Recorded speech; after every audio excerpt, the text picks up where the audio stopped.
Hello বন্ধুরা, আমার মাথায় কি সত্যি পাখি পায়খানা করেছিল? তো শেষ পর্যন্ত দেখুন জানতে পারবে। সকালবেলা ঘুম থেকে উঠেই দেখতে চলে গেলাম মা গোয়ালে দুধ দুইছে। আজ তোমাদেরকে দেখাবো আমার বাড়িটা। বাড়িটা দেখতেই পাচ্ছ, পুরো মাটির বাড়ি, চারিদিকে শুধু সবুজে সবুজ, গাছপালায় ভরা। সামনে রয়েছে খড়ের গাদা। হোস্টেল থেকে বাড়ি এলে সকালে যেটা আমার কাজ, প্রত্যেকদিন গোয়ালাকে দুধ দিতে যাওয়া। আজ রবিবার থাকায় বাবা আর দাদু ছিবার ছিল, তাই তাদেরকে খাবার দিয়ে চলে গেলাম চুল কাটতে, কারণ সামনেই দুর্গাপূজা আছে। আর তোমাদের ভাইকে পুরো একদম চিকনা হতে হবে, পুরো একদম ছাকানাকা হতে হবে, তাই চুল কেটে নিলাম। চুল কেটে আসার পথে নিয়ে এসেছিলাম চিকেন। আর ঠাকুমা এখানে আলু সবকিছু কেটে রেখেছিল, আর আমাদের রান্না হয় মাটির উনুনে। তারপর আমি খেয়ে নিলাম ঘুগনি মুড়ি আর একটু সস আর একটু পেঁয়াজ, সেই খেতে লেগেছিল।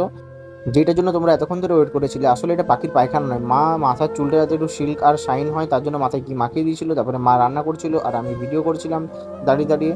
তারপর খাবার খেয়ে নিলাম, ভিডিও করে। তো আজকের মতো এখানেই ভিডিওটা শেষ করছি, টাটা।